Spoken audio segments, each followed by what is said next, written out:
আগের দিন কি সত্যি সত্যি ভারতের জয় হলো, নাকি নেদারল্যান্ডের হারের মধ্যেও জয় রয়েছে? আমি এই কথাটা কেন বলছি, কারণ আগের দিন ভারত বনাম নেদারল্যান্ডের খেলা ছিল, সেখানে ভারত নেদারল্যান্ডকে মাত্র 17 রানে হারিয়েছে। 17 রানে হেরেছে নেদারল্যান্ড।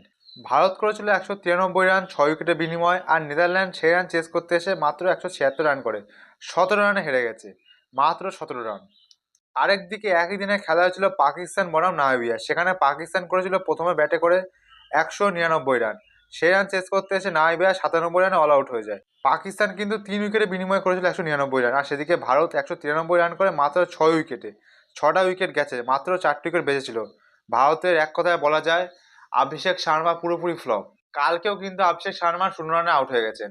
এই নিয়ে অভিষেক শর্মা টি-20 বিশ্বকাপে পরপর ডেবিউ টি-20 ওয়ার্ল্ড কাপে পরপর 3 ম্যাচে 0 রান করে আউট হয়ে গেছে। থ্রি গোল্ডেন ডাক্স, যেখানে পুরো ভারতবাসী অভিষেক শর্মার উপর চেয়েছিল যে অভিষেক শর্মা প্রথম ভারতীয় টিমই হবে যে অভিষেক শর্মার হাত ধরে 300 করবে, কিন্তু সেটা দেখা যাচ্ছে না। আরেকদিকে south Africa, New Zealand, West Indies, জিম্বাবুয়ের মতন দল কিন্তু যথেষ্ট ভালো ক্রিকেট খেলছে, কিন্তু ভারত নাম্বার 1 টি-20 ওয়ার্ল্ড টিম হয়েও কিন্তু অতটা ভালো খেলতে পারছে না। তাহলে কি সঞ্জু স্যামসনকে আবার কি আমরা দেখতে পারবো, নাকি অভিষেক শর্মাকে কন্টিনিউ করাবে, সেটা এখন দেখার বিষয়। ভারতীয় টিমের মধ্যে কিন্তু প্রচন্ড পরিমাণে ওভার কনফিডেন্স হয়ে গেছে। ভারতের ওপেনিং দিয়ে বলতে গেলে একদম পুরোপুরি ফ্লপ। ঈশান কিষানি খেলছে, যেদিন চলছে সেদিন হচ্ছে, যেদিন চলছে না সেদিন পুরোপুরি ভরাডুবি দেখা যাচ্ছে। তা আবার মিডিল অর্ডার বলতে গেলে তিলক বার্মা টুকটুক করে খেলছে। আগের দিনও কিন্তু অত ভালো পারফরমেন্স দিতে পারেনি। এরকম স্টার্ট কিন্তু দেখা যাচ্ছে তিলক বার্মার ব্যাটে। তারপর সূর্যকুমার যাদব কিন্তু ইউএস এর বিপক্ষে ভালো খেলেছিল, তারপরে কিন্তু অতটা ভালো খেলতে পারছে না।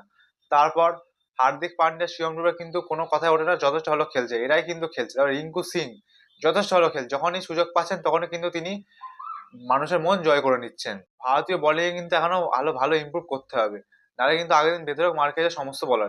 কারণ এখন যদি ঠিকঠাক করে ভারত নিজের ভুলগুলো না শুধরায়, তাহলে কিন্তু ভবিষ্যতে বাইরে চলে যাওয়া বা ম্যাচ হেরে যাওয়ার সম্ভাবনা রয়েছে।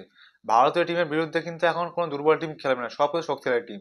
South Africa, Zimbabwe, West Indies কিন্তু একই গ্রুপে রয়েছে, গ্রুপ এতে। সেখানে কিন্তু ভারতও রয়েছে। ওয়েস্ট ইন্ডিজের মধ্যে ওয়েস্ট ইন্ডিজ, সাউথ আফ্রিকা আর জিম্বাবুয়ে যথেষ্ট ভালো টিম। ওয়েস্ট ইন্ডিজ তো কোনো তুলনাই হবে না, ওয়েস্ট ইন্ডিজ যথেষ্ট ভালো পারফরমেন্স দিচ্ছে এখন। এক থেকে পুরো 11 নম্বর পর্যন্ত পুরো ব্যাটিং রয়েছে। সাউথ আফ্রিকা কিন্তু যত কোনো কথাই হবে না, মিডল অর্ডার, ওপেনিং, ফিনিশিং সব চলছে। ঠিক আছে। আরেকটা টিম অস্ট্রেলিয়ার জন্য দুঃখের খবর। অস্ট্রেলিয়া 2028 সালে হয়তো অলিম্পিকে নাও খেলতে পারে। সেটা নির্ভর করবে নিউজিল্যান্ডের উপর। নিউজিল্যান্ড যদি কোয়ালিফাই করে যায় সেমিফাইনালে, তাহলে কিন্তু অস্ট্রেলিয়া অলিম্পিকে চান্স পাবে না। 2023 সাল ওডিআই বিশ্বকাপ জিতেছিল অস্ট্রেলিয়ার দল। তারপরে মিচেল মার্শ যখন বিশ্বকাপের ট্রফির পা রাখলেন, তারপর কিন্তু অস্ট্রেলিয়ার ডাউনফল শুরু হয়ে গেছে। তারপর সবকিছুতে অস্ট্রেলিয়া হারতেই যাচ্ছে, হারতেই যাচ্ছে। এখনো পর্যন্ত জয়ের দেখা পায়নি।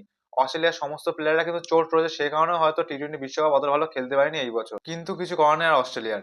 অস্ট্রেলিয়া যদি এখন নিউজিল্যান্ডের পুরো চেয়ে থাকতে হবে। নিউজিল্যান্ড যদি কোনো ক্রমে সেমিফাইনাল বা ফাইনালে চলে যায়, সেমিফাইনালে চলে যায়, তাহলে কিন্তু অস্ট্রেলিয়া বাইরে চলে যাবে 2028 অলিম্পিক থেকে।